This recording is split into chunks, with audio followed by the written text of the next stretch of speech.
Bismillahirrahmanirrahim. Assalamualaikum warahmatullahi wabarakatuh. Di video kali ini, admin kembali berbagi informasi terkait pengangkatan tenaga honor atau penyelesaian honor menjadi aparatur sipil negara.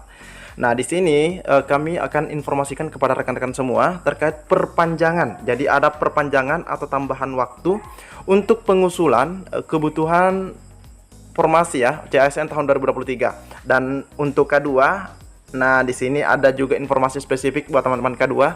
Jadi silahkan disimak videonya dengan baik, jangan di-skip agar tidak salah dalam memahami informasi yang admin bagikan ini. Jika ada suara-suara berisik, mohon teman-teman abaikan saja.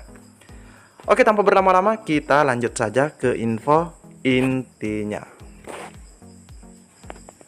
Oke, yang pertama, admin di sini akan bagikan dulu informasi di awal bulan. Nah, ini ada informasi pada hari Kamis 1 Februari teman-teman ya, terkait usulan kebutuhan PNS dan P3K 2024 diperpanjang.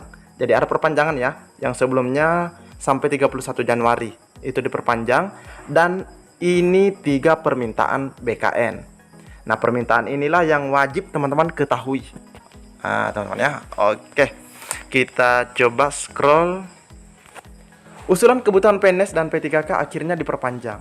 Awalnya usulan kebutuhan formasinya ditenggak 31 Januari 2024. Perpanjangan waktu ini menjadi 9 Februari 2024. Tertuang dalam surat terbaru BKN. Jadi sudah ada suratnya yang dikeluarkan teman-teman ya.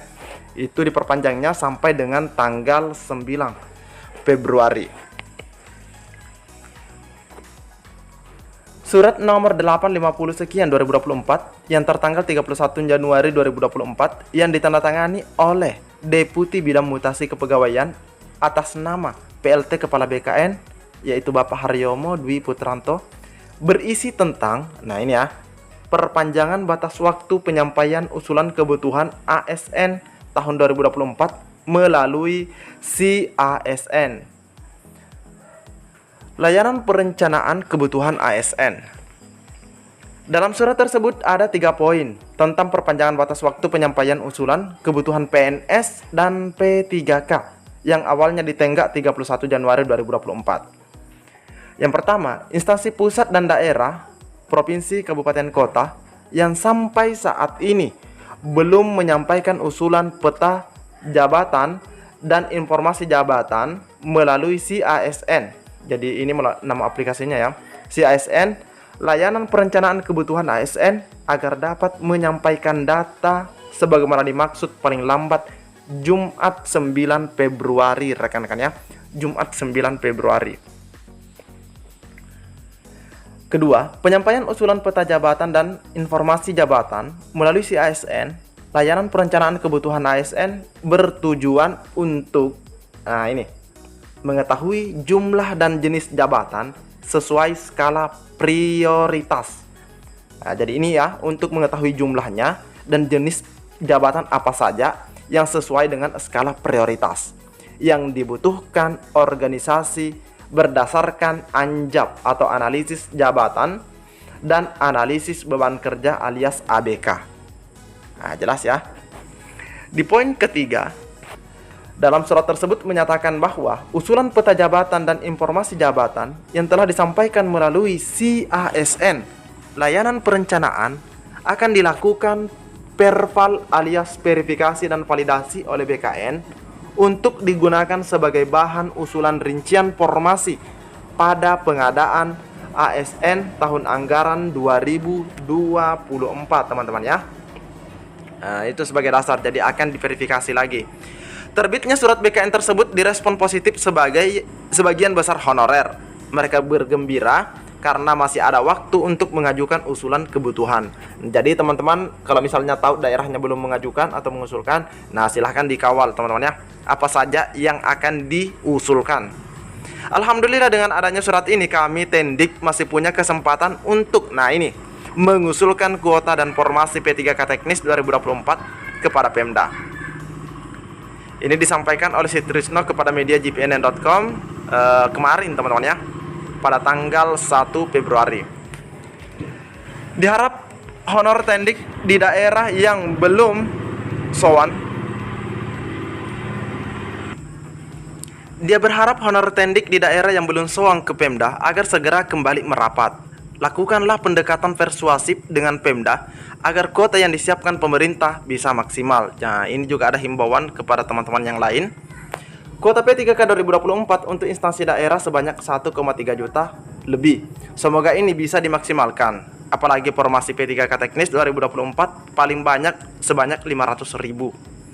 Sutrisno optimis Pemda punya itikat baik untuk menyelesaikan honorer sampai tenggat waktu 31 Desember 2024. Secara terpisah, Ketua Forum atau FGHN LPSI yaitu Ibu Heti Kustrianingsih mengaku lega dengan perpanjangan tersebut.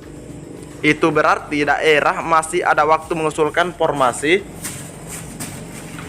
PNS dan P3K tahun ini. Yang belum mengusulkan kami harap bisa mengajukan usulan kebutuhan. Moga-moga guru P1 bisa tuntas pungkasnya. Amin teman-teman ya. Nah, jadi ini ada kabar baik terkait perpanjangan waktu teman-teman ya pengusulan. Nah, selanjutnya kita ke informasi yang kedua. Perincian formasi CPNS 2024 dan P3K. Ada kabar gembira untuk honorer K2. Nah, ini teman-teman ya.